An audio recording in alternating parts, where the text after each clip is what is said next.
Long ago, in a kingdom nestled between ancient forests and forgotten hills, there was an unspoken truth that lingered in the hearts of its people. The land, though rich and fertile, was cursed. The trees in the forest were older than memory, their roots twisted deep into the earth where whispers of forgotten magic still stirred. Few dared to wander too far into the woods, for it was said that the shadows there had a life of their own, watching, waiting. The kingdom had been built on cursed ground, a place where dark rituals had once been performed by those who sought to control the forces of nature itself. Though those days had long passed into myth, the power they had summoned remained, sleeping beneath the soil, woven into the very roots of the land. The people lived in peace, but always in the shadow of something they could not understand, something that pressed down on their souls when the nights grew long and cold. The wind that swept through the ancient trees carried strange voices, as if the forest itself was whispering secrets long forgotten by the world. Even the animals of the forest moved with an eerie stillness, as though they too felt the presence of something watching from the dark. It was in these woods, where the sun barely broke through the canopy, that the kingdom's dark heart beat. But the queen, untouched by the fears of her people, saw the land not as cursed, but as an opportunity. She was beautiful, beyond compare, and her beauty had granted her power. Yet it was not enough. Beneath the surface of her perfect facade, she craved more than the adoration of her subjects, more than the fleeting moments of admiration she received from the court. She desired something lasting, something eternal. Whispers of the land's dark history intrigued her, and the queen, with her beauty and cunning, began to seek out the magic that still pulsed through the roots of the ancient trees. She was no stranger to power, but the power she now craved was not of the mortal kind. It was something deeper, older, a force that existed long before her reign, long before the kingdom itself. The queen ventured into the darkest corners of the forest, where the air was thick with decay, and the ground seemed to breathe beneath her feet. She sought out those who still remembered the old ways, the forbidden spells passed down through shadowy bloodlines, and when she found them, she made her request clear. She desired more than a kingdom or a crown. She desired a legacy, something that would ensure her beauty and power endured for all time. But such desires come with a price, and the forest, in its eternal wisdom, demanded its due. The ancient forces she invoked were not benevolent. They were twisted, like the roots of the trees that had stood for centuries, and their gifts were not given lightly. The queen, blinded by her ambition, agreed to the terms without hesitation. The wind howled through the trees as she whispered her request into the night, her voice carried away by the unseen forces that stirred in the forest. The air grew colder, and the shadows seemed to lengthen, as though the land itself had heard her plea and responded with a knowing silence. When the queen returned to her castle, she felt a shift in the air, a change in the very foundation of the world around her. The price had been set, and the ancient magic she had called upon had begun to weave its dark threads through the kingdom. The people of the land felt it too, though they could not name it. The forest grew darker, the shadows deeper. The animals moved with an unnatural stillness, their eyes gleaming in the dim light as though they saw things that could not be explained. Whispers filled the air, voices that carried on the wind, calling from the depths of the forest, promising secrets only the queen could understand. The queen, satisfied with the dark pact she had made, waited for her reward. But deep beneath the soil, in the twisted roots of the ancient trees, the shadows stirred, their whispers growing louder, for the queen had set something in motion that could not be undone. And though she believed herself in control, the land had its own plans. For in a kingdom built on cursed ground, there are some things that should never be sought, and some powers that should never be awakened.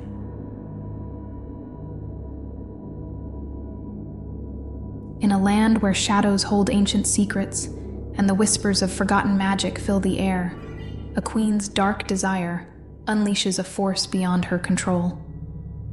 Welcome to this twisted retelling of Snow White, where beauty comes at a terrible price, and the darkest forces lie just beneath the surface. Welcome to Creepy Weird Stuff. Before we begin, make sure to subscribe and hit that notification bell to uncover more haunting tales from forgotten lands. If you love dark, twisted stories, leave a comment below and let us know what story you'd like us to explore next.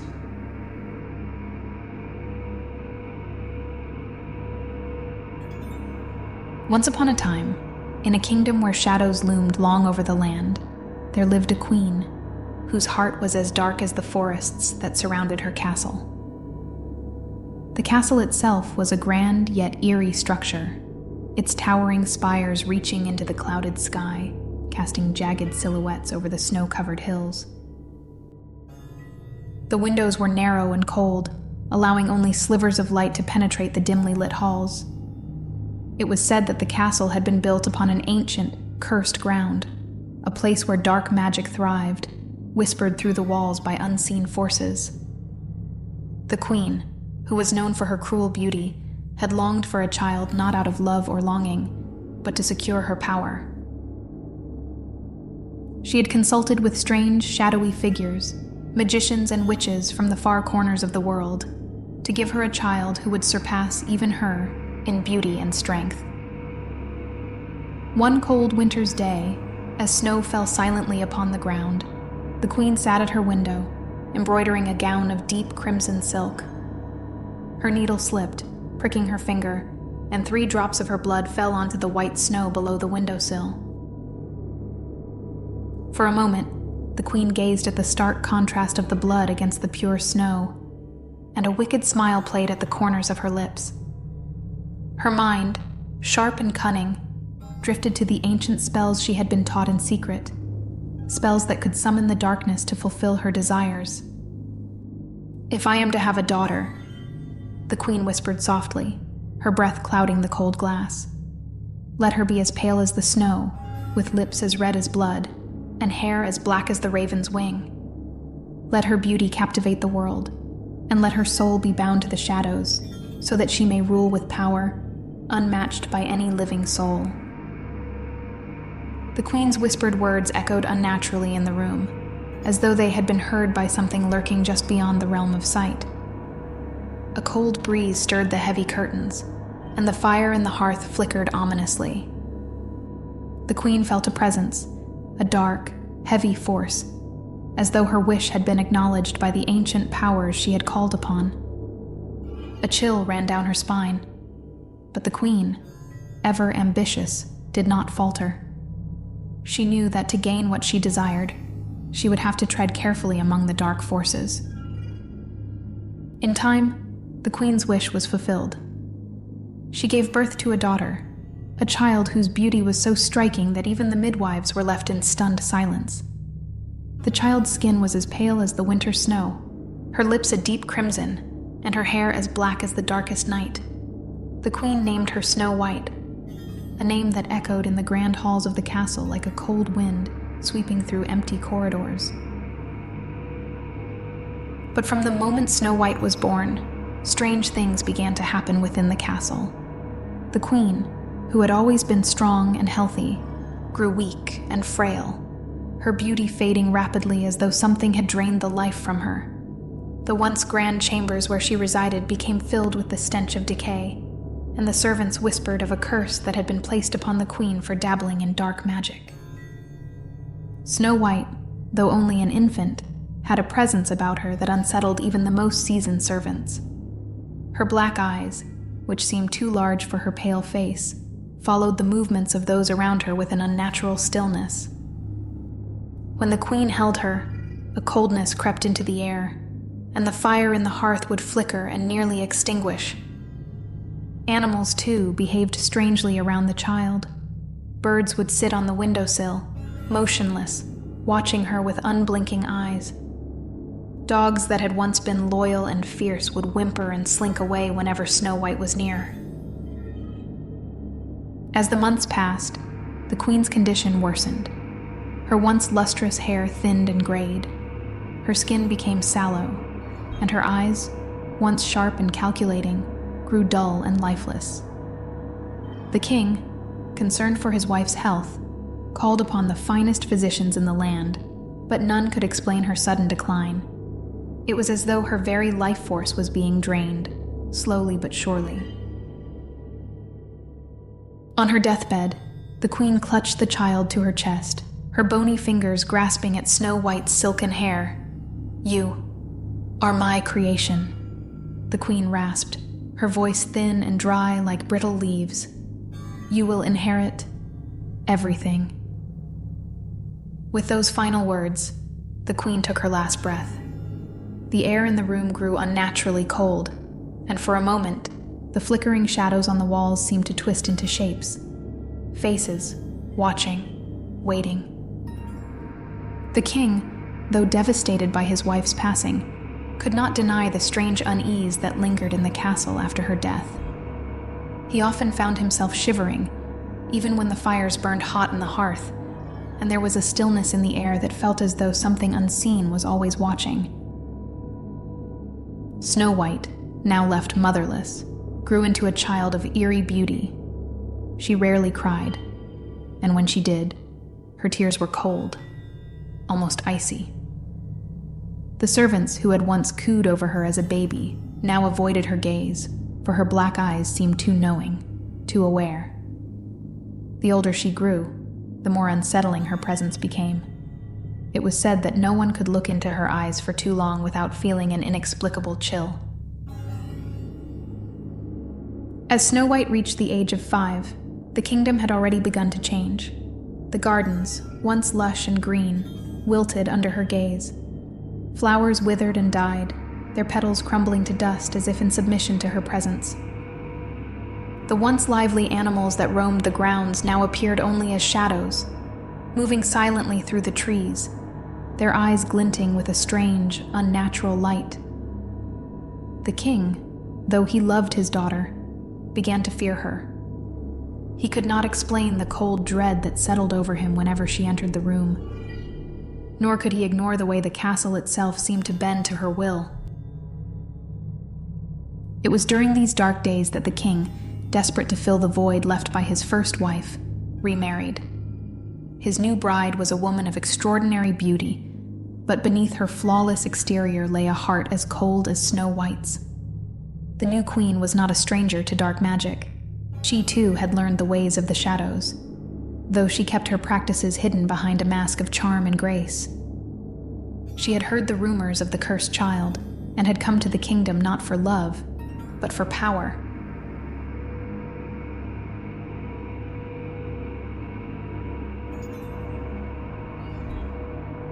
The king's new bride was the most beautiful woman in all the lands, or so the people whispered.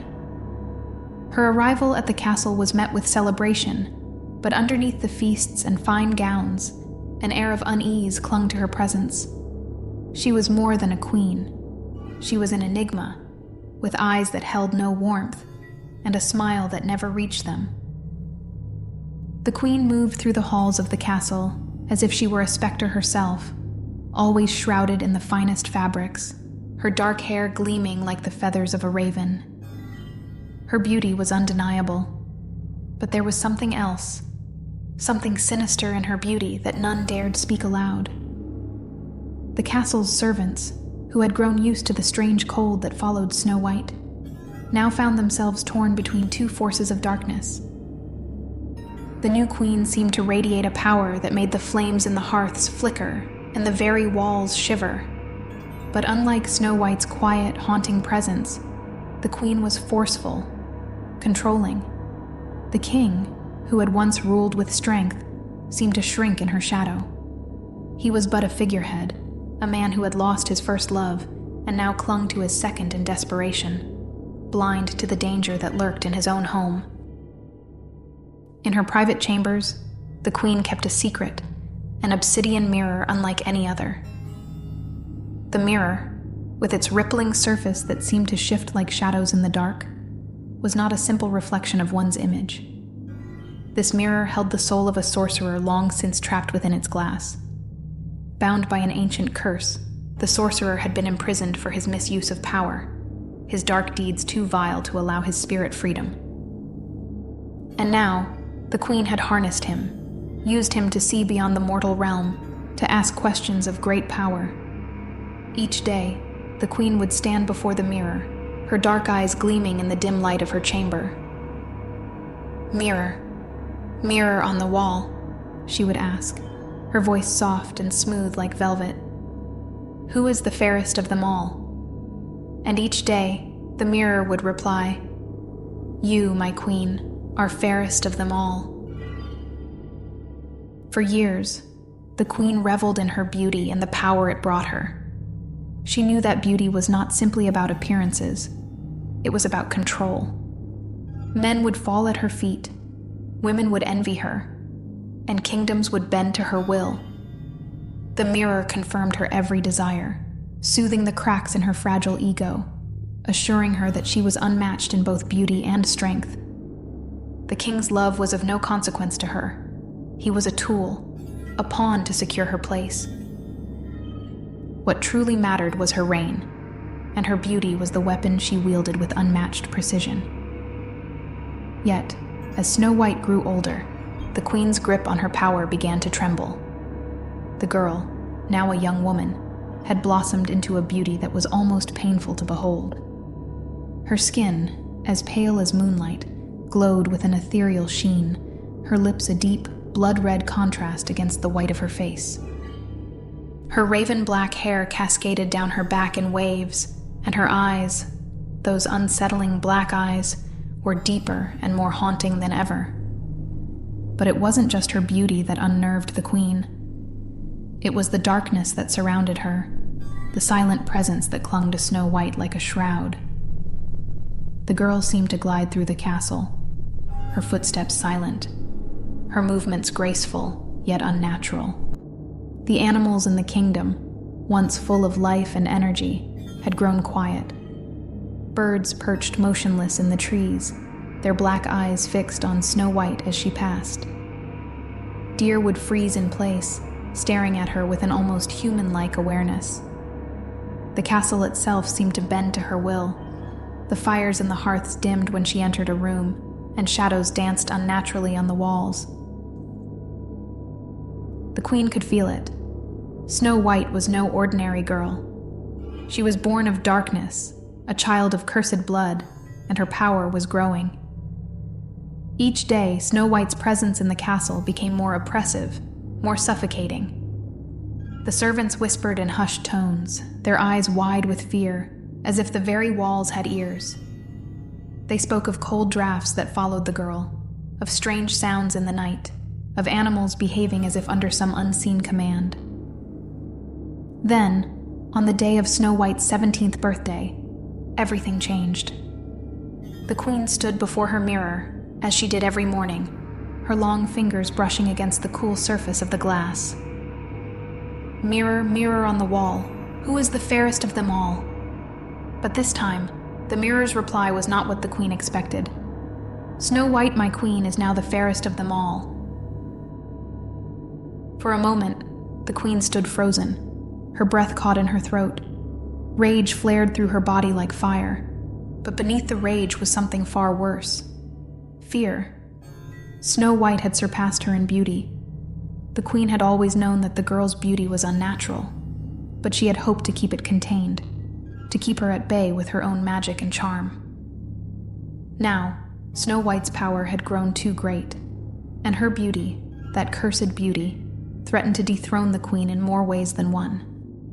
The queen's fingers curled into claws, scraping against the mirror's surface.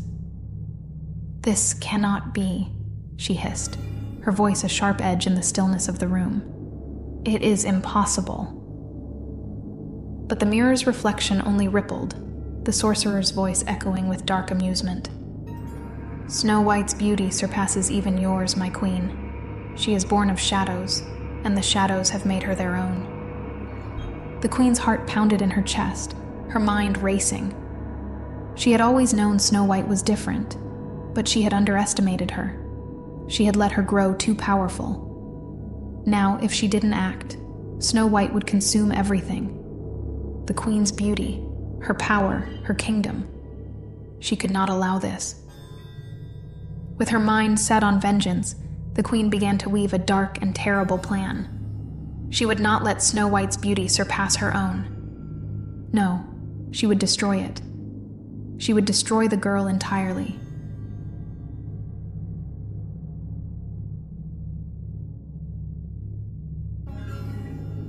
The queen, cold and calculating, could no longer bear the thought of Snow White's growing beauty, a beauty that threatened her own. It was not just vanity that drove her. It was the fear of losing power, of being outshined by something more pure, more haunting than herself.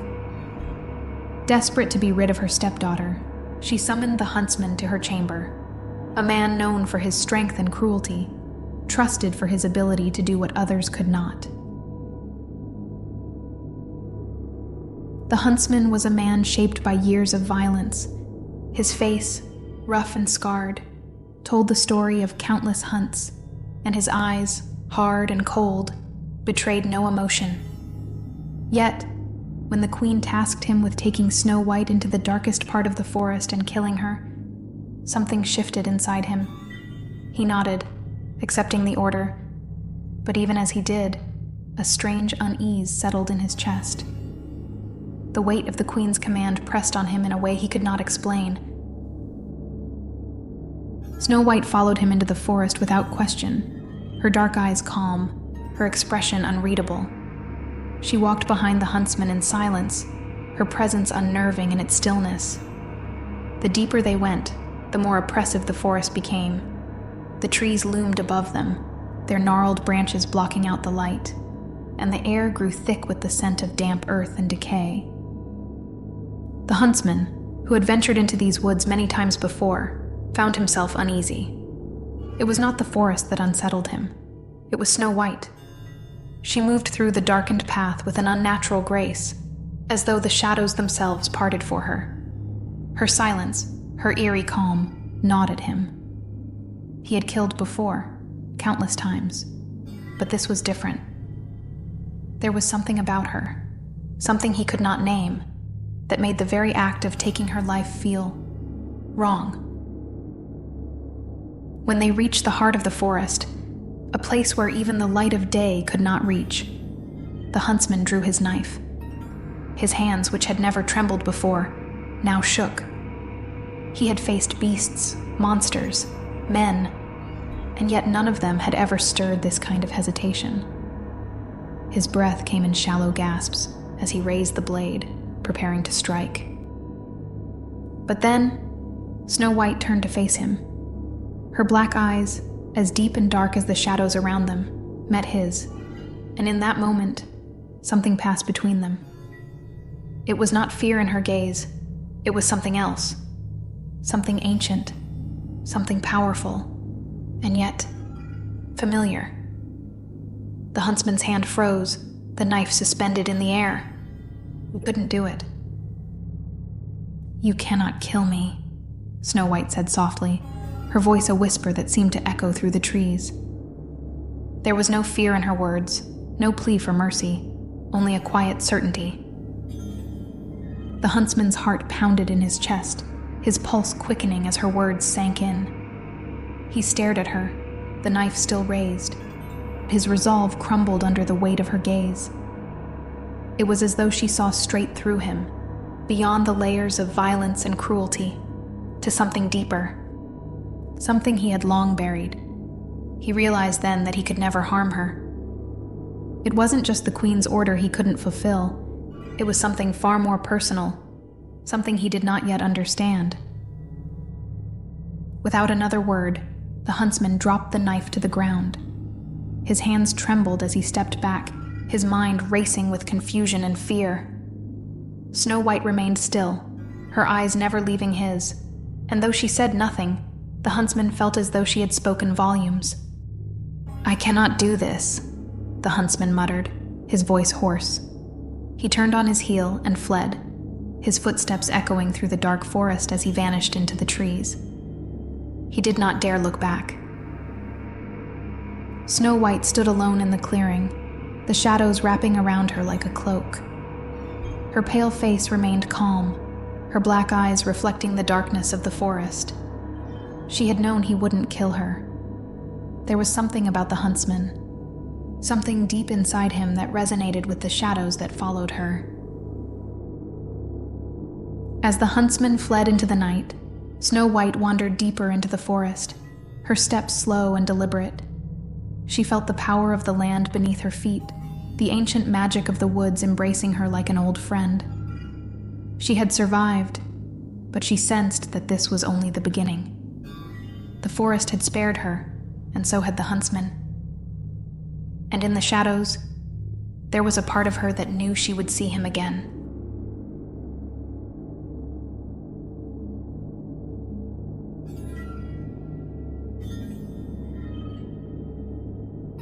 Snow White wandered deeper into the forest, her steps slow and deliberate, as if she knew exactly where she was going. The forest, which had been dark and twisted just moments before, seemed to shift and bend to her will.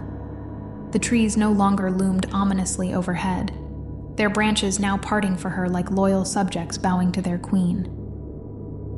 The shadows that had once danced menacingly in the corners of her vision now embraced her, wrapping her in a cold, familiar comfort. Hours passed, but Snow White felt no fear. The deeper she ventured, the more the forest felt like home. She could hear the whispers in the wind, voices speaking in a language she had never learned but somehow understood.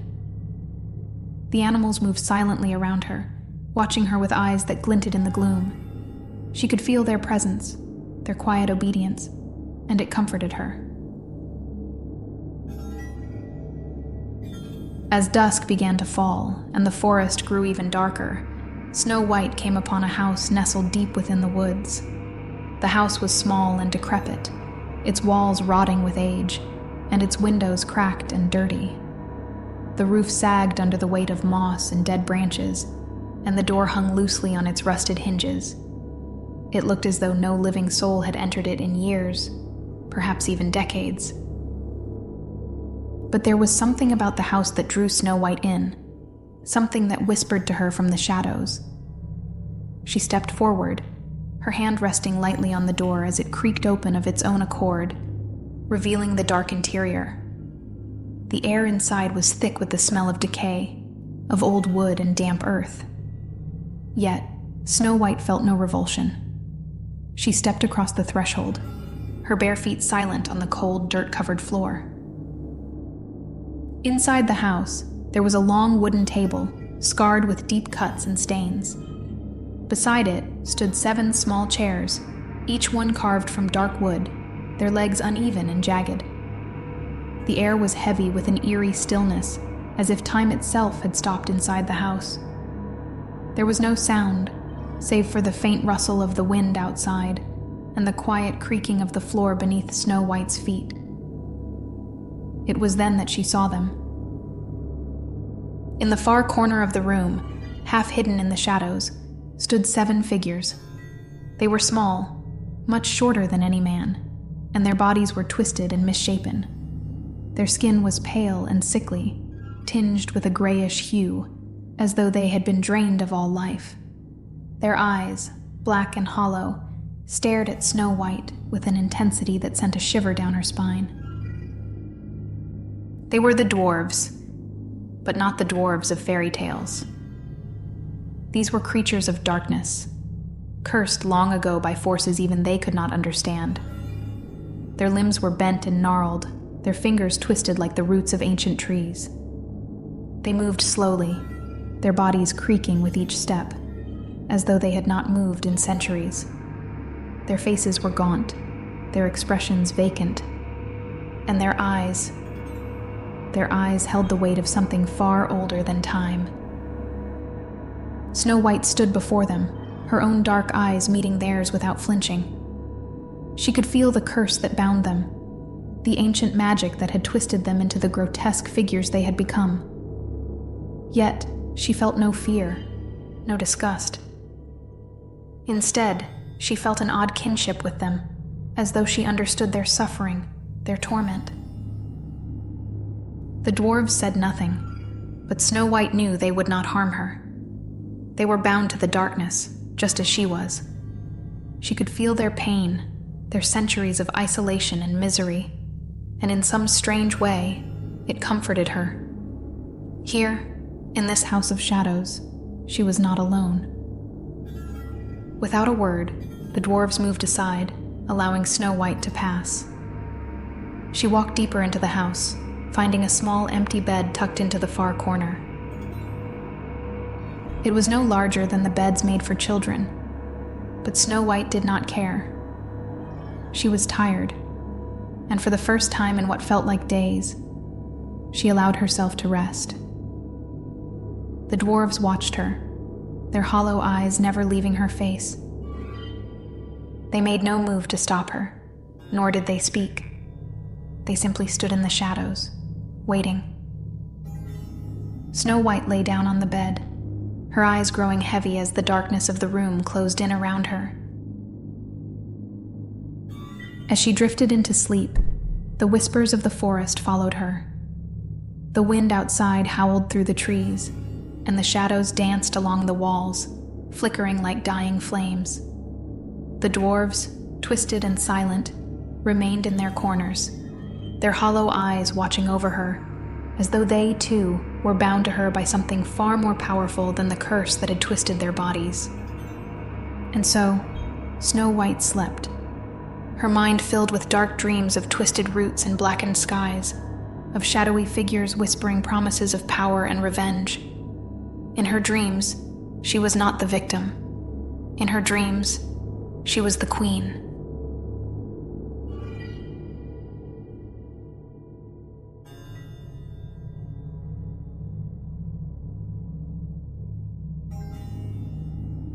Back in the castle, the queen stood before her obsidian mirror, her chest heaving with fury. The huntsman had returned, his hands trembling as he presented the queen with a heart. But as she held the heart in her hands, examining its texture and weight, she felt a deep, unsettling doubt. It was not Snow White's heart. There was no power in it, no dark magic that would have lingered if it had belonged to the girl born of shadows. The queen knew then that she had been deceived. The huntsman had failed her.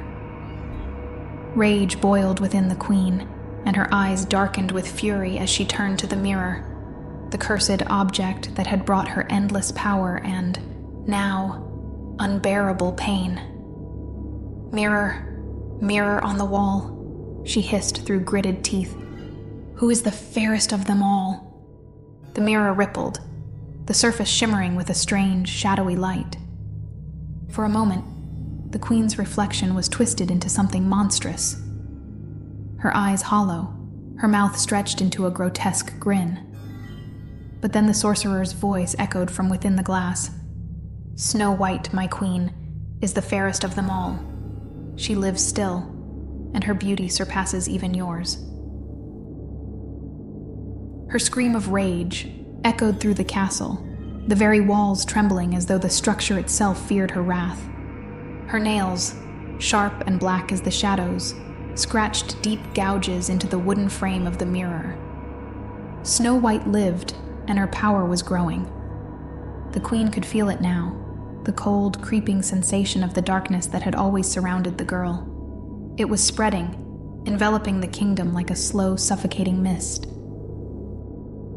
The queen paced her chambers, her mind racing as she considered her next move. Snow White was no ordinary girl. She was born of cursed blood, a creature of shadow and beauty that could not be killed by ordinary means. But the queen was no stranger to dark magic. She had dealt with forces far beyond mortal understanding, and she knew that there were ways to strike at Snow White without the use of blade or fire. With a wicked smile twisting her lips, the queen began to weave her first spell. She gathered dark threads of magic, pulling from the shadows that clung to the corners of her chamber, and began to craft an object of death, a corset. But this was no ordinary garment. It was laced with curses so ancient that even the queen herself hesitated as she sewed the final string.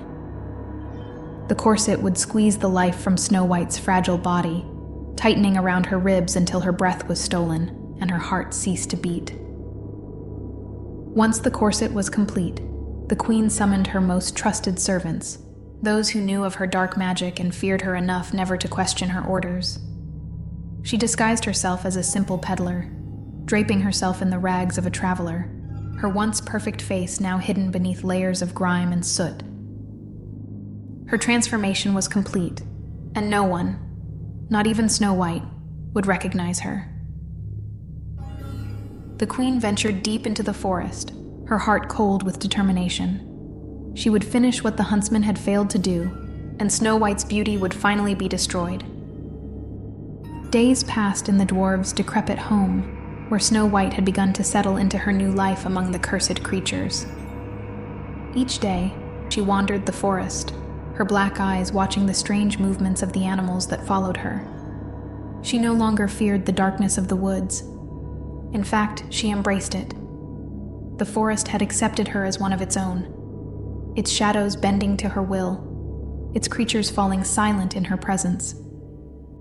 But one morning, as Snow White sat by the cracked window, a soft knock echoed from the door. The dwarves were away, as they often were, tending to the deep forgotten places of the forest where no human dared to tread. Snow White rose from her seat, her curiosity piqued. She opened the door and found a weathered old woman standing on the threshold, her back hunched and her hands trembling as she clutched a bundle of goods. "Good day, child," the woman croaked, her voice rough and broken. "I am but a poor peddler, traveling these woods. Might you take pity on an old woman and allow me to show you my wares?" Snow White, with her pale face and dark eyes, stared at the woman for a moment. Something about the peddler seemed familiar, though she could not place it. Still, the old woman did not seem a threat. Snow White stepped aside, allowing her entry into the house. The queen, disguised in her wretched form, smiled inwardly. She had fooled the girl, and now it was time to complete her task. She laid out her wares, various trinkets and garments of little worth, but it was the corset, shining with dark magic, that caught Snow White's eye. "Ah, you have a keen eye, my dear," the old woman said, her voice dripping with false warmth. "This corset is crafted from the finest materials, guaranteed to make any young lady even more beautiful." Snow White, always drawn to the strange and unusual, felt her curiosity grow. She ran her fingers over the fabric, the cold sensation of something dark flickering at the edges of her awareness. But she ignored the warning in her mind and allowed the peddler to help her lace the corset around her slender frame. The queen worked quickly, her hands deft as she tightened the strings, but the corset was no ordinary garment. As the queen pulled the strings tighter, Snow White gasped, her breath catching in her throat. The corset constricted around her chest, squeezing her ribs until they creaked under the pressure. Her vision blurred, and her pale hands clawed at the fabric, but it was no use. The corset was cursed, and its magic was far too strong. With a final agonizing gasp, Snow White collapsed to the floor, her face as pale as death. The queen, still in disguise, allowed herself a small, triumphant smile as she stepped over Snow White's lifeless body. Without a word, she left the house, her heart filled with dark satisfaction. At last, Snow White was dead. But the dwarves, bound to the darkness of the forest, sensed the shift in the air. They rushed back to the house, their twisted limbs moving faster than they had in centuries. When they arrived, they found Snow White lying cold and still on the floor, the cursed corset tight around her waist. Without hesitation, they cut the corset's strings, their gnarled fingers working quickly to free her from the spell. Snow White's breath returned with a sharp, painful inhale.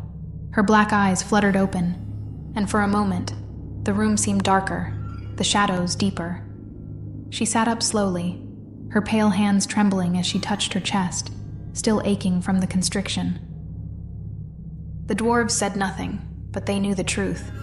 The queen had tried to kill her, and she would not stop until Snow White was truly dead.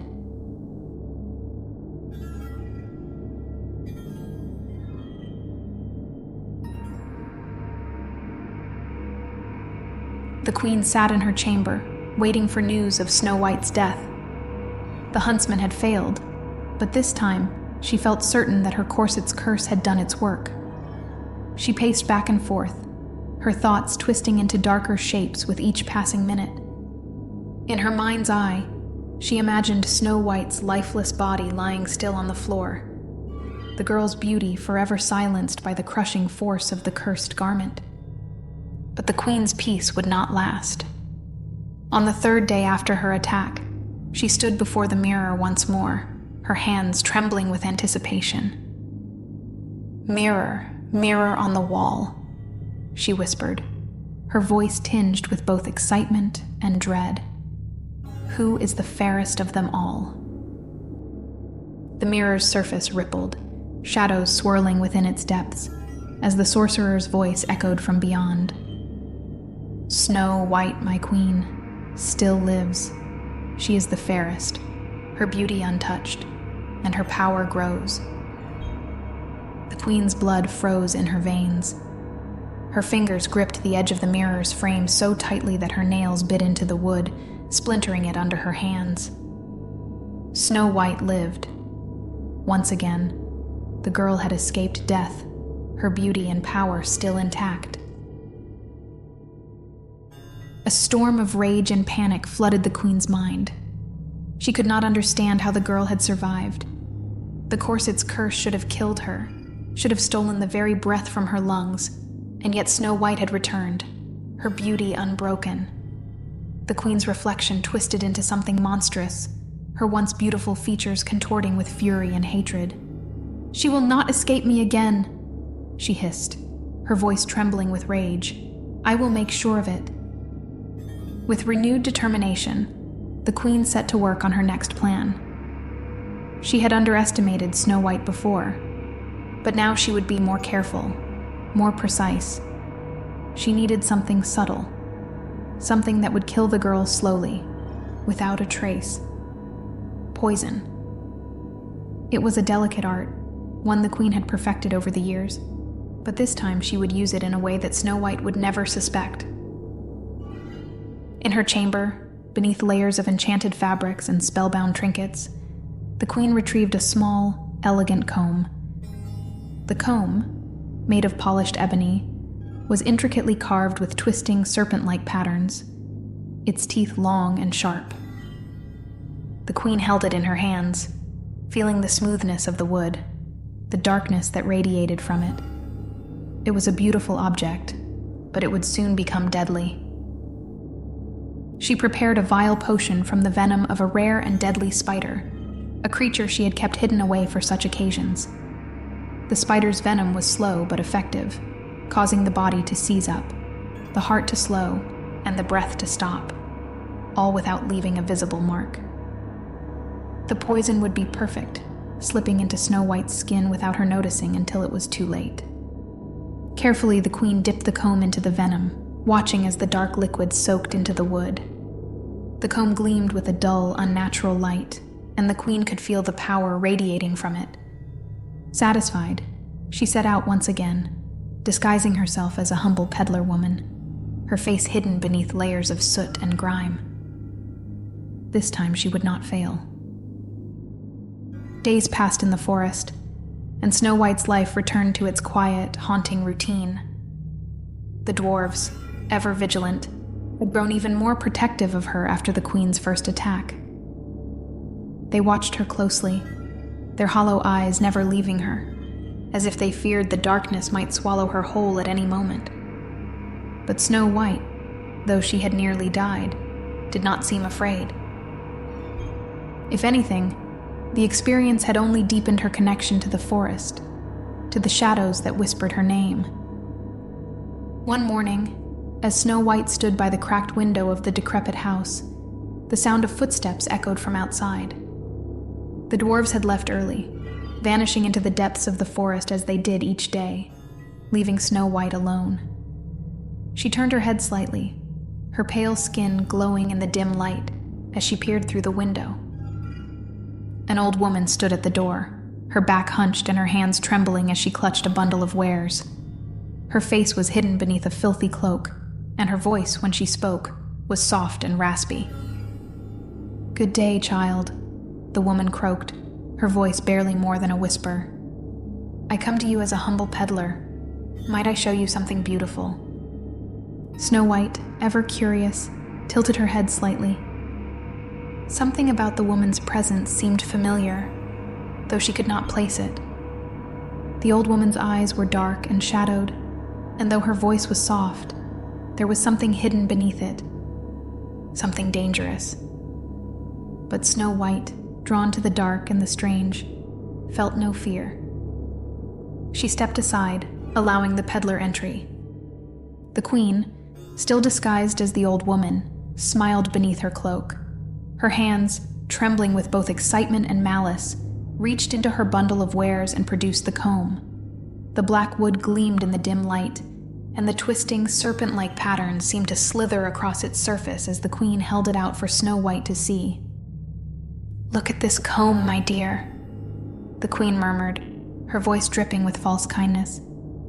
"It is crafted from the finest ebony, and it will make your hair even more beautiful than it already is." Snow White, her eyes gleaming with curiosity, reached out and took the comb. Her fingers brushed against the smooth surface, and for a moment she felt a strange, cold sensation run down her spine. But she ignored it. The comb was beautiful, and Snow White, always drawn to the strange and unusual, allowed the queen to help her place it in her hair.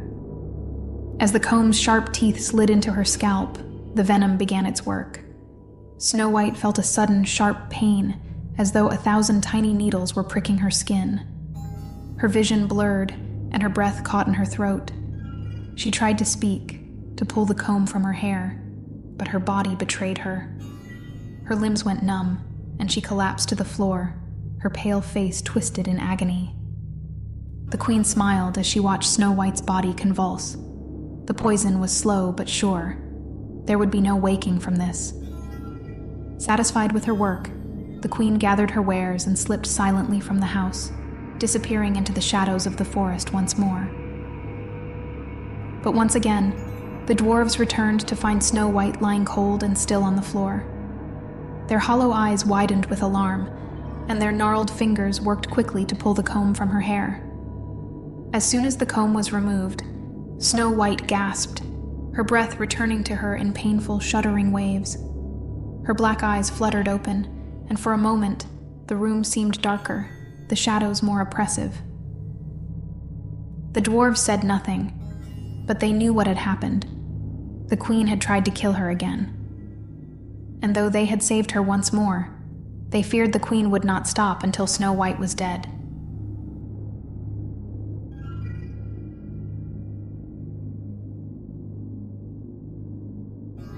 The queen's rage had no limits. Twice she had tried to kill Snow White, and twice she had failed. The girl, with her unnatural beauty and growing power, had survived the cursed corset and the poisoned comb, and now the queen's patience was wearing thin.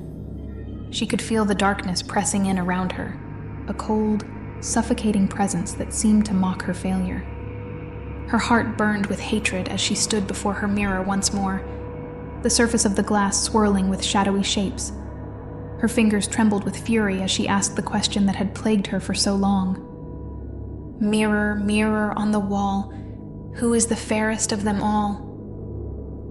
The mirror's response came quickly, the sorcerer's voice cold and mocking. "Snow White, my queen, still lives. She is the fairest of them all." The queen's scream of rage echoed through the castle, the sound so sharp and terrible that the servants cowered in fear.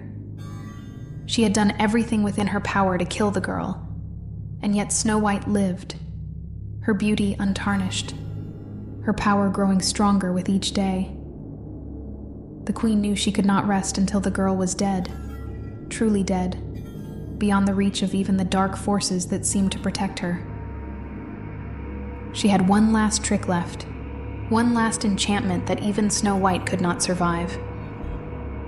The queen descended into the depths of the castle, where the air was thick with the stench of decay and old magic.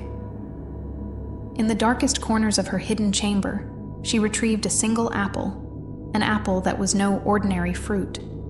It was an apple grown from the twisted branches of a tree that had been long forgotten, a tree that grew only in the shadowy places between life and death. The apple's skin was smooth and red, glistening like fresh blood, but beneath its beautiful surface lay death itself.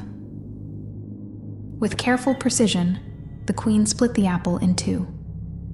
One half remained fresh and inviting, its skin as red as Snow White's lips, its flesh as crisp as a spring morning. But the other half, the half that would carry the curse, turned black and rotted, its insides filled with the stench of decay and poison. The queen dipped the rotted half into her cauldron, whispering ancient spells as the liquid bubbled and hissed. The poison soaked into the apple's flesh, invisible to the naked eye, but deadly to anyone who took a single bite. Satisfied, the queen once again disguised herself, this time as a simple countrywoman, her face aged and weathered, her hands trembling with the weight of years. She wrapped the apple carefully in a cloth and set out for the forest, her heart cold with determination. This time, Snow White would not survive. The dwarves had grown increasingly protective of Snow White, keeping a close watch on her every move. They had saved her twice now, and they knew the queen would not stop until the girl was dead. But Snow White, though she had come close to death, remained calm and serene, as if she did not fear the queen's dark magic. She moved through the house and the forest with the same graceful stillness, her pale face and black eyes untouched by the events that had nearly ended her life. One afternoon, while the dwarves were away, Snow White heard a soft knock at the door. She paused, her hand resting on the windowsill as she peered through the cracked glass. Outside stood an old woman, her hunched figure barely visible through the thick branches of the trees. Snow White opened the door slowly, her dark eyes studying the woman before her. There was something familiar in the woman's appearance, but Snow White could not place it. The woman's voice, soft and cracked, broke the silence. "Good day, dear child," the old woman croaked, her voice filled with feigned warmth. "I am but a poor old woman, traveling through these woods. I have come to offer you something sweet, a gift for such a beautiful girl." Snow White tilted her head slightly, her curiosity piqued. She had been warned by the dwarves to trust no strangers, but the woman before her seemed harmless, old, fragile, with no power to harm her. And besides, Snow White had never feared the strange or the dangerous. She stepped aside, allowing the woman to enter. The queen, hidden beneath her disguise, smiled to herself. She had fooled Snow White once more. From the folds of her ragged cloak, the queen produced the apple, its red skin gleaming in the dim light. She held it out to Snow White, her voice dripping with false kindness. "Here, my dear. It is the sweetest apple you will ever taste, a gift from a poor old woman to a girl as fair as you." Snow White's dark eyes fixed on the apple, her lips curving into a faint smile. She reached out, her pale fingers brushing against the smooth skin of the fruit. The apple felt cold in her hand, but she ignored the warning prickle at the back of her mind. The queen watched, her heart pounding with anticipation, as Snow White raised the apple to her lips. The first bite was sharp and sweet, the crisp flesh of the apple snapping between Snow White's teeth. But as soon as she swallowed, the poison began its work. Snow White's eyes widened in shock as a sudden, unbearable pain tore through her chest. She gasped, her hand flying to her throat as her breath caught in her lungs. Her body convulsed, her limbs seizing up as the poison spread through her veins like wildfire. She stumbled, her legs giving way beneath her as the world around her blurred and twisted into darkness. The queen watched with cold satisfaction as Snow White collapsed to the floor, her pale face drained of all color, her black eyes staring lifelessly at the ceiling. The apple rolled from her hand, its red skin now marred by a single bite.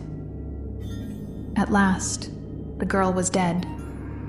The queen wasted no time in leaving the house, her heart light with the knowledge that she had finally rid herself of her rival.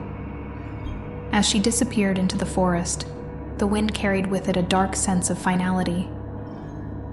When the dwarves returned that evening, they found Snow White lying cold and still on the floor, her lips stained with the deep red of the cursed apple. Her beauty, untouched by the poison, remained as striking as ever, but her body was lifeless, her breath gone.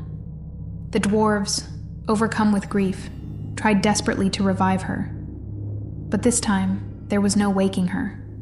The queen's poison had done its work, and Snow White was beyond saving. The dwarves, bound by their love and loyalty to her, could not bear to bury her, for her beauty was too great to be hidden away in the earth. Instead, they crafted a glass coffin and laid her inside, her pale hands resting on her chest, her black hair spread around her like a dark halo. They placed the coffin in the deepest part of the forest, where the trees grew tall and ancient, and where no mortal man would dare to tread. Days turned into weeks, and weeks into months. But Snow White's beauty never faded.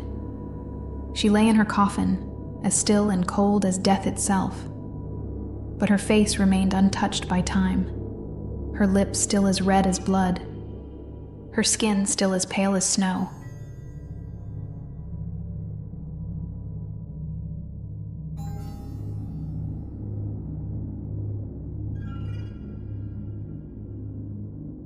The dwarves had been bound to Snow White by something deeper than friendship or duty.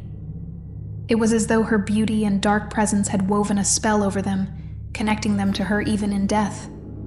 They could not bear the thought of laying her to rest beneath the cold earth, where her radiant face would be hidden forever.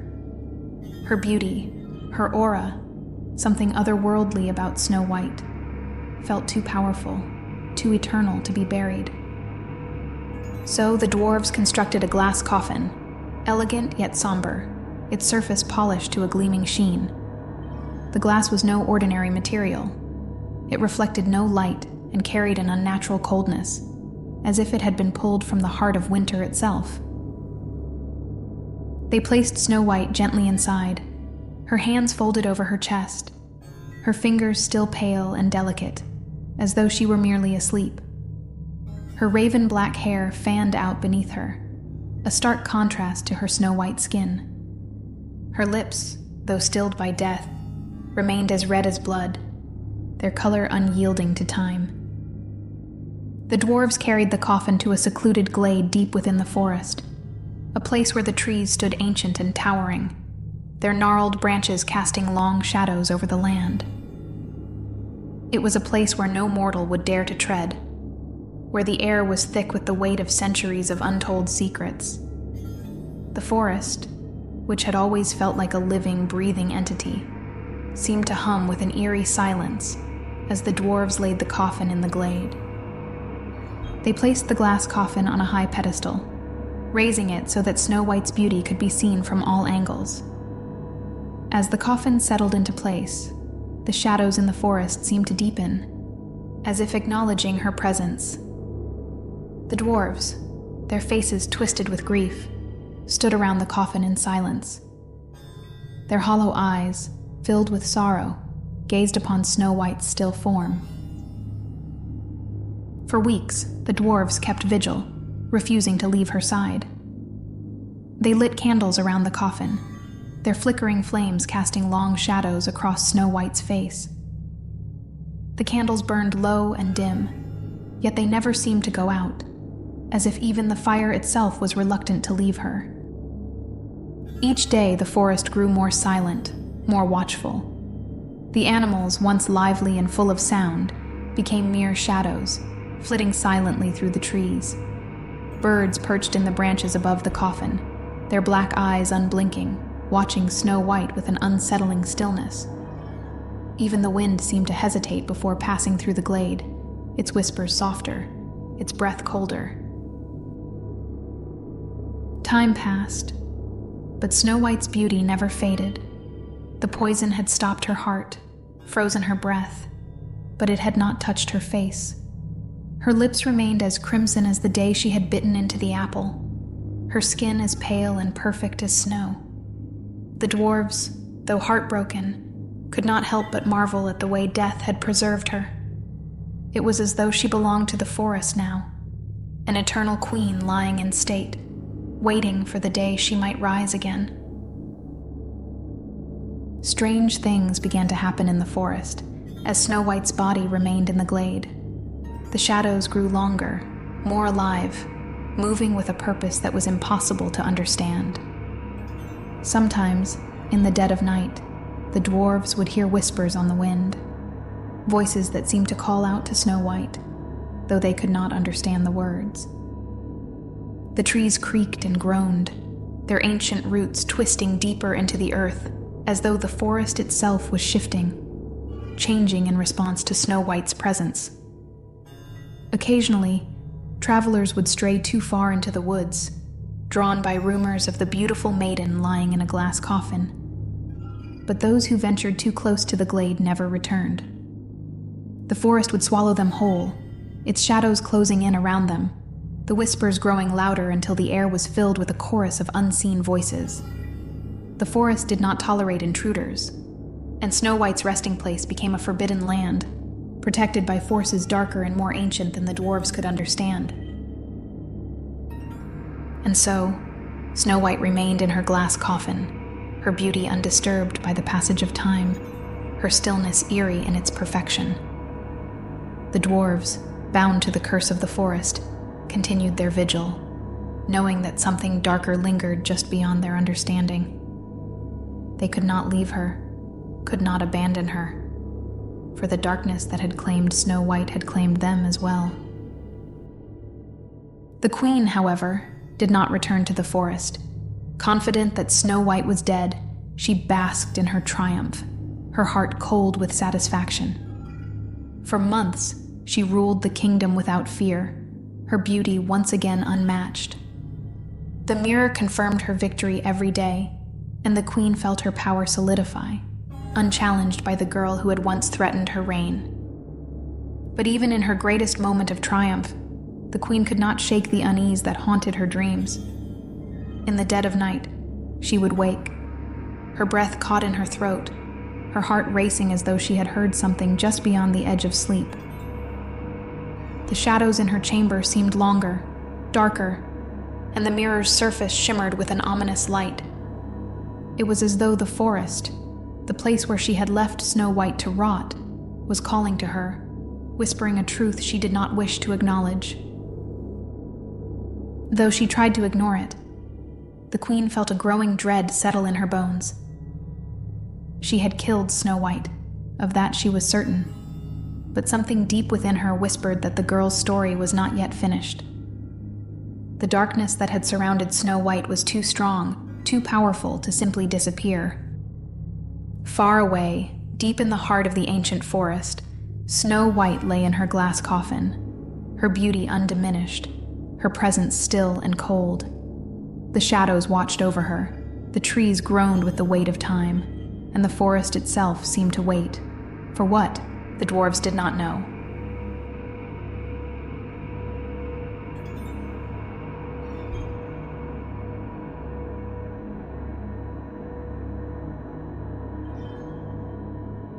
Months passed, and the dwarves continued their mournful vigil over Snow White, their twisted forms standing silently beside her glass coffin.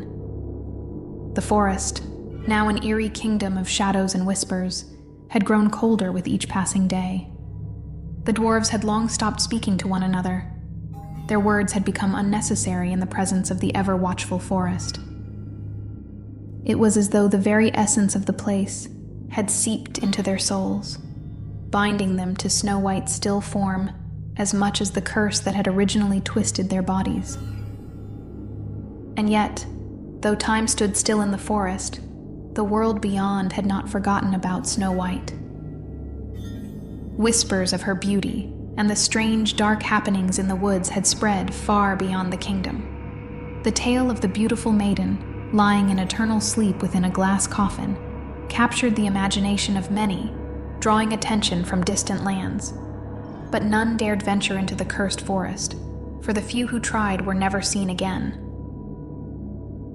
One day, as the sun dipped low and the shadows lengthened, a figure appeared at the edge of the forest.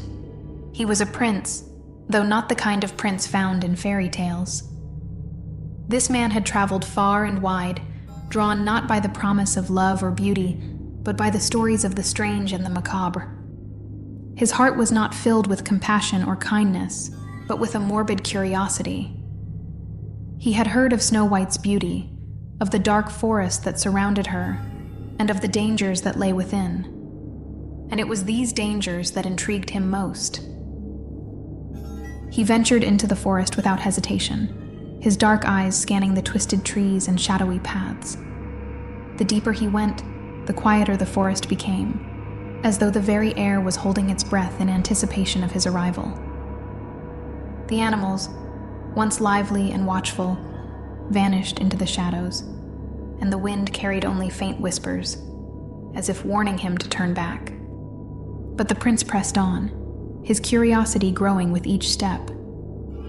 He had heard of strange things in his travels, of witches and cursed castles, of haunted woods and lost souls, but nothing had intrigued him as much as the story of Snow White. There was something about her, something in the way the tales were told, that suggested she was no ordinary maiden. She was something more, something darker. Finally, after hours of wandering through the oppressive silence of the forest, the prince came upon the glade. The trees, ancient and towering, stood like silent sentinels around the clearing, their gnarled branches casting long, twisted shadows over the ground. In the center of the glade, raised upon a pedestal of blackened stone, lay the glass coffin. The prince's breath caught in his throat as he stepped closer, his eyes drawn to the figure within. Snow White, her beauty as perfect and untouched as the day she had died, lay still and serene, her pale hands resting gently on her chest. Her lips, red as blood, remained soft and inviting, as though she might wake at any moment.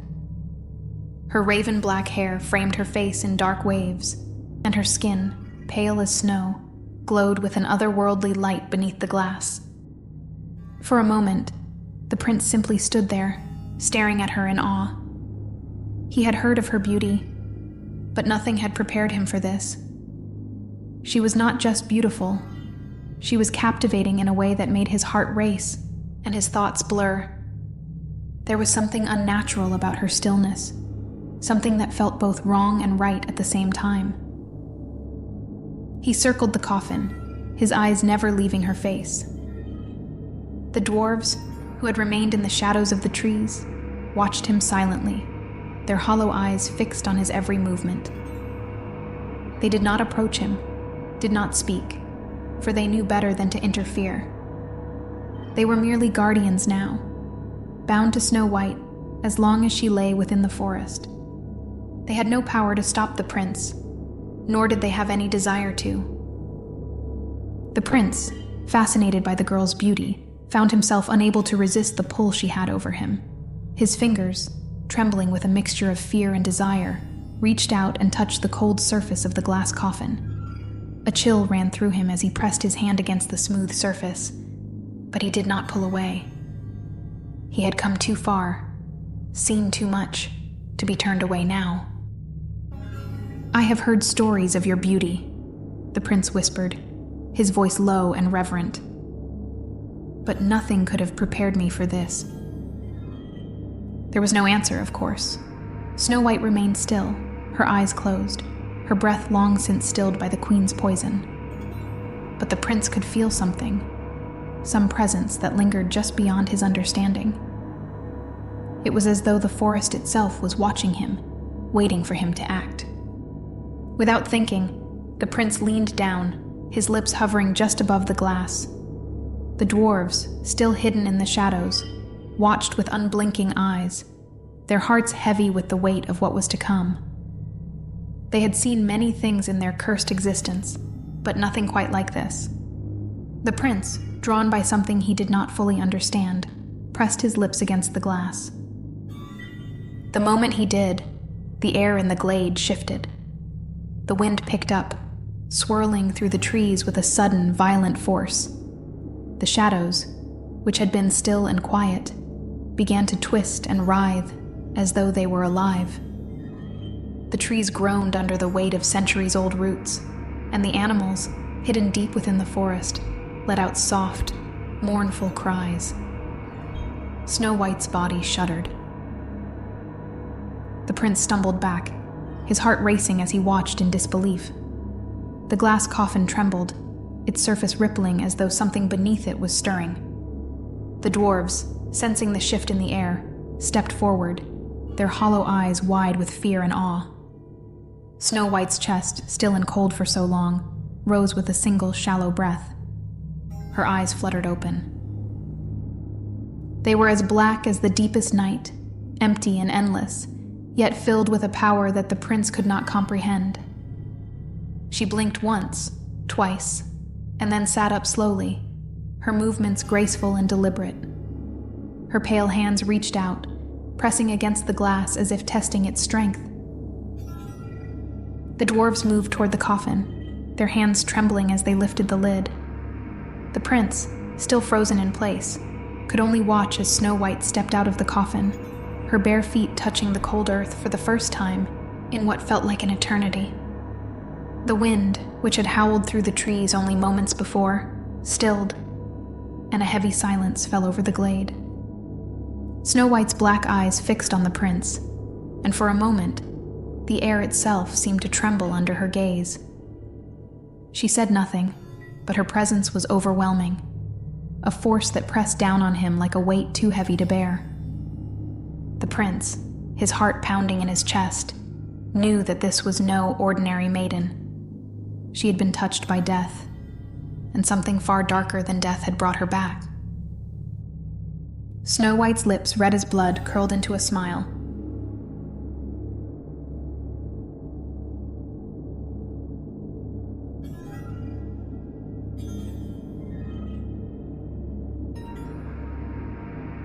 Snow White stood in the clearing, her pale form now freed from the glass coffin, her beauty more haunting than ever. The dwarves, who had once been her silent protectors, could only watch in awe and dread. Something had changed in her. Her very presence seemed to radiate a coldness that chilled the air around her. She was not the same girl who had fallen victim to the queen's poison. She had returned from death, but she had brought something with her, something darker than before.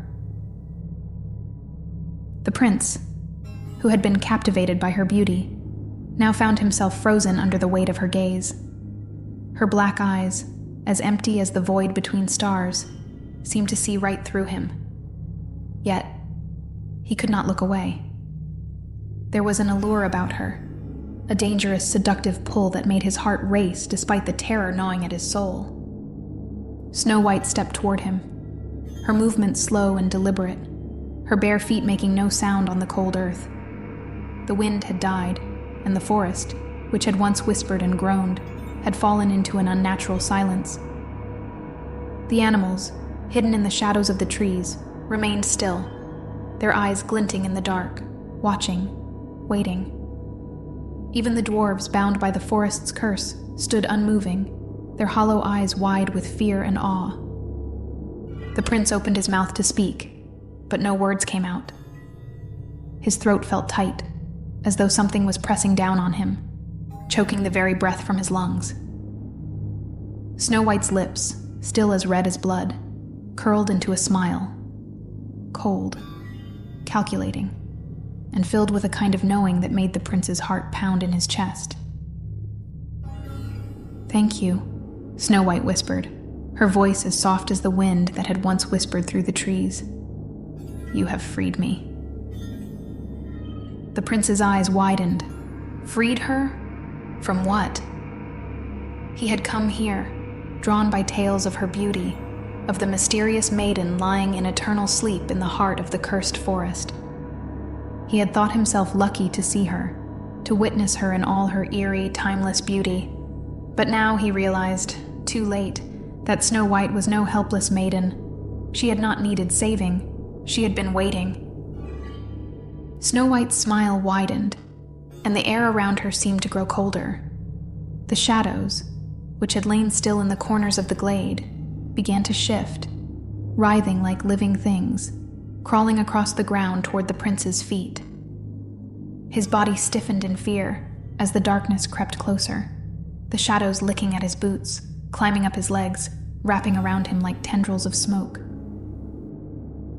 The dwarves, sensing the danger, began to retreat into the forest, their twisted forms disappearing into the safety of the trees. They knew better than to interfere now. Whatever power Snow White had brought back with her from the edge of death, it was beyond their understanding.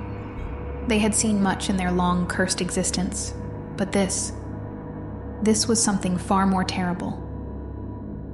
Snow White stepped closer to the prince, her black eyes never leaving his face. Her presence was overwhelming, suffocating, and yet the prince found himself unable to move, unable to tear himself away from her gaze. She reached out, her pale fingers brushing against his cheek, and the cold that radiated from her touch sent a shudder through his entire body. "You wanted to possess me," Snow White murmured, her voice filled with an eerie calm. "You wanted to claim me as your own." The prince, his heart pounding in his chest, managed a strangled gasp, his mind racing. Yes, he had been drawn to her beauty, to the strange, dark stories that surrounded her. He had wanted to possess her, to take her as his prize. But now he realized how foolish he had been.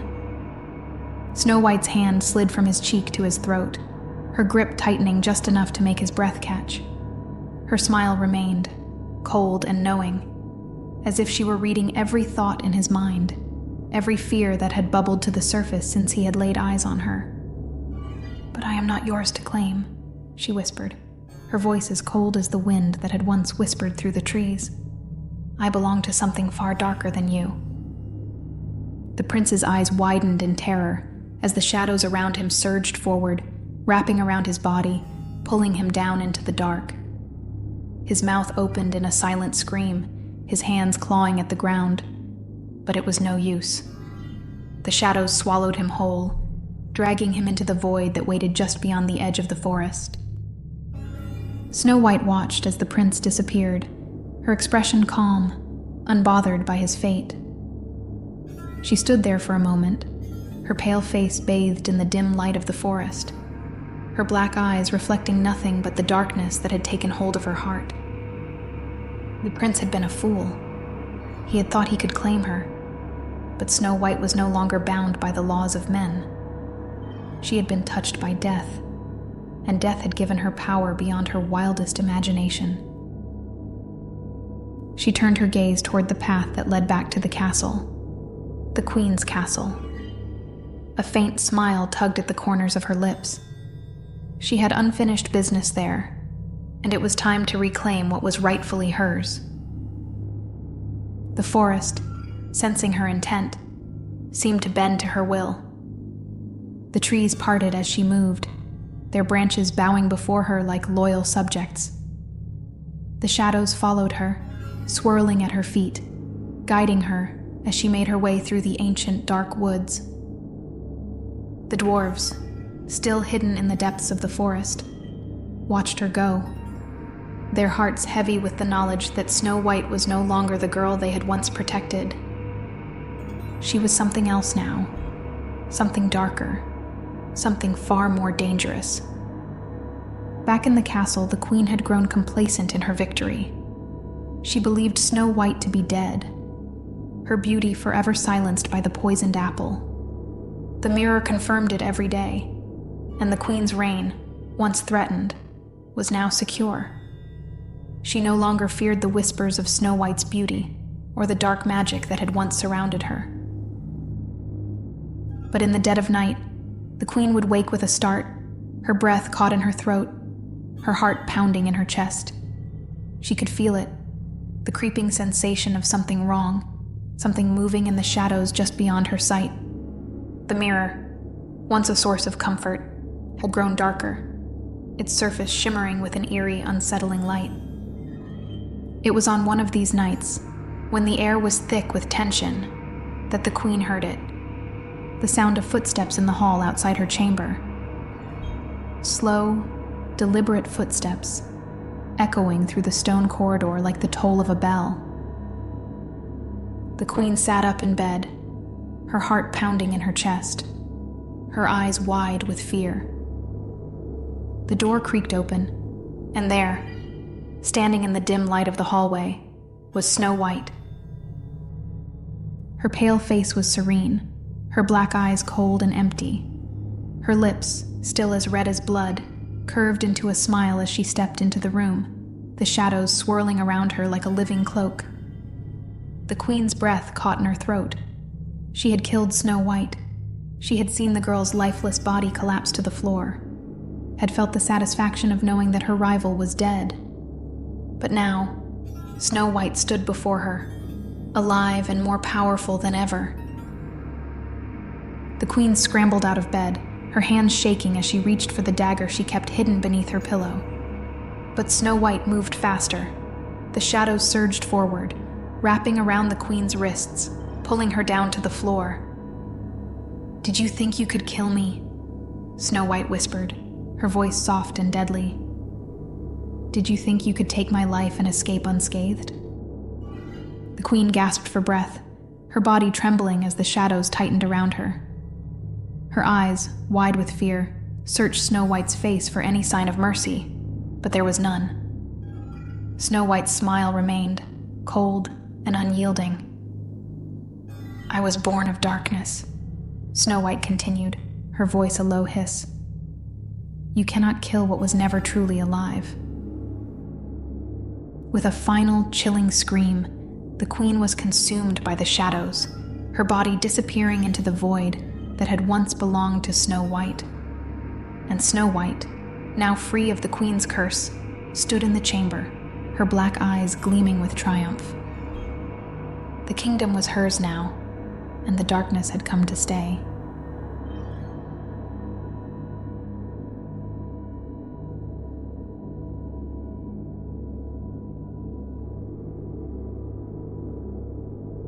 Years had passed since Snow White had taken the throne. The kingdom, once a place of fear under the wicked Queen, had changed, but not in the way fairy tales promised. Under Snow White's reign, the shadows lingered longer, and the forest seemed to bend to her will. Whispers of her beauty and power spread beyond the kingdom, yet none dared challenge her. The villagers respected her, but they kept their distance. They knew she was more than just a queen. She was something else. Something born of darkness. Though Snow White had accepted the power that came with her rule, there was still a part of her that longed for something different. As the nights grew long and quiet, she would walk the castle's gardens alone, her heart heavy with memories of the life she had once known before death had touched her. It was in these moments of reflection that she sometimes wondered what might have been had things been different. One night, under the pale light of the moon, she saw him again, the Huntsman. Time had not been kind to him. His face was lined with age, and his once strong frame had grown thinner, yet his eyes remained sharp. He had fled the castle after sparing Snow White's life, haunted by the Queen's orders and by his own inability to carry them out. Years of wandering had brought him back to the kingdom, drawn by an invisible thread he could not ignore. Snow White stood still as their eyes met. Her once piercing black gaze softened. She did not see the man who had been sent to kill her. She saw the man who had spared her life.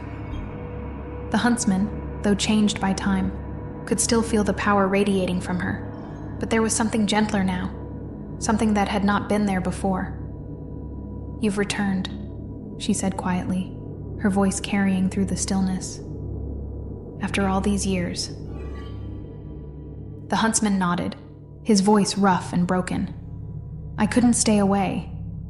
Something inside me, it pulled me back to you." They stood in silence for a moment, the weight of the years hanging between them. Then slowly, Snow White took his hand, her cold fingers entwining with his. "I was waiting," she whispered, and in those words, there was a truth neither of them had spoken aloud until now. Over the months that followed, the Huntsman became a constant presence at Snow White's side. Their bond grew deep, built on shared pain and the knowledge that they had both survived the darkest of times. Their love wasn't the kind found in fairy tales, but it was strong, forged in the shadows and tempered by time. As the years passed, Snow White, once frozen in the beauty of eternal youth, began to change. The shadows that had kept her preserved began to loosen their grip. Her hair, black as the raven's wing, became streaked with silver. Fine lines etched themselves around her eyes and lips, and her once pale skin grew softer with age.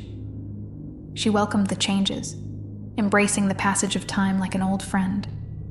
She had been touched by death, and now she welcomed life's inevitable end. The Huntsman, too, grew older. His strength faded, but his love for Snow White only deepened. Together they walked the castle gardens in the twilight hours, their hands clasped as they watched the shadows stretch long into the night.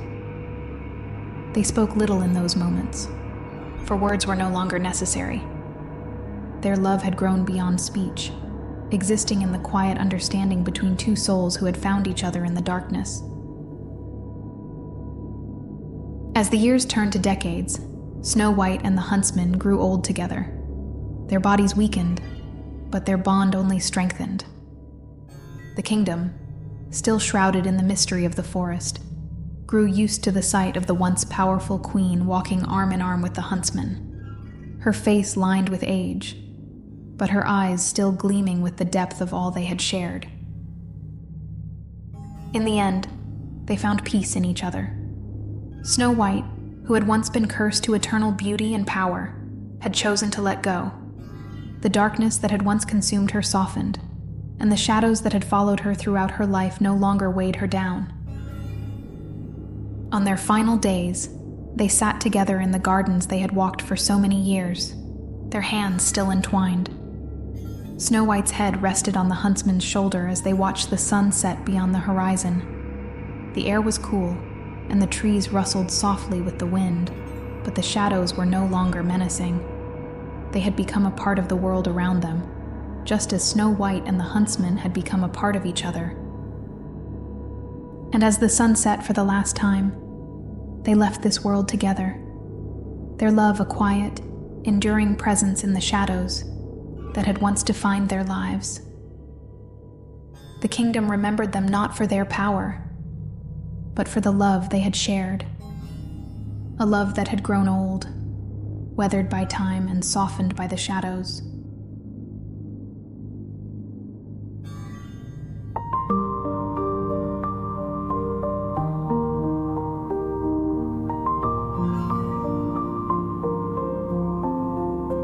In the silent night, I hear a whisper, guiding me through the darkness with light. Every note, a promise of a new dawn, wrapped in the warmth of angelic voices. Wings of grace, they lift me higher, above the clouds where dreams reside. Every sound, a beacon of hope, carried by the gentle breeze of faith. In this celestial symphony, I find my peace, my sanctuary. Let the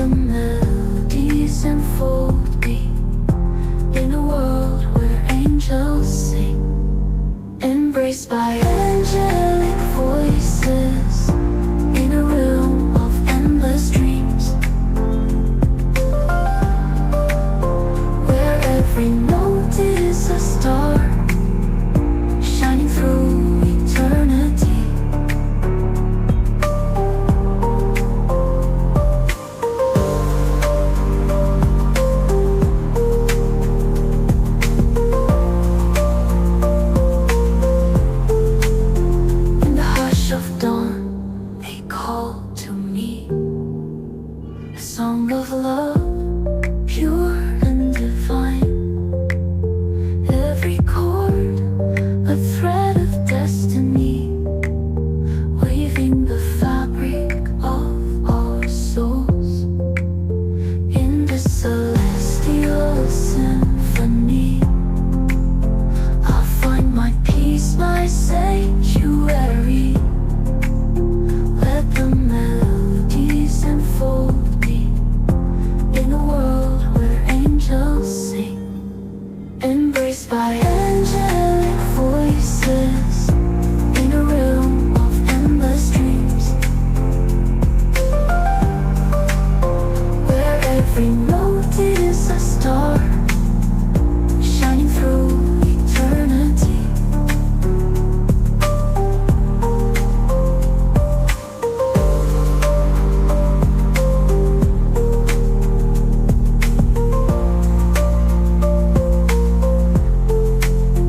In the celestial symphony, I'll find my peace, my sanctuary.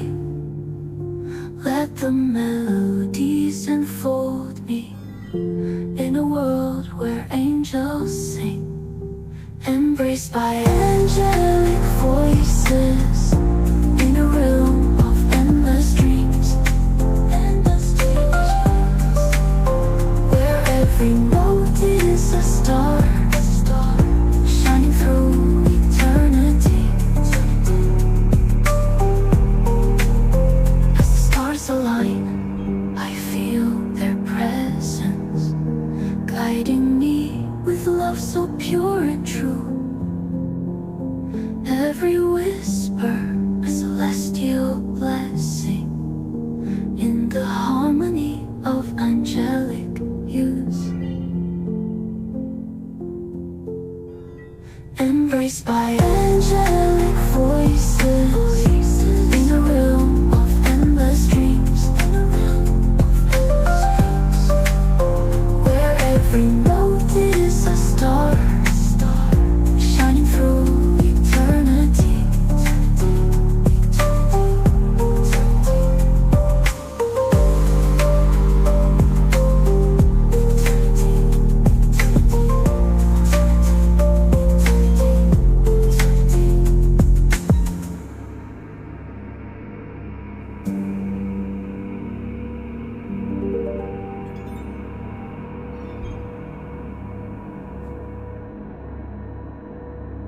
As the stars align, I feel their presence, guiding me with love so pure and true. Every whisper, a celestial blessing in the harmony of angelic hues, embraced by angelic voices in a realm of endless dreams, where every note is a star shining through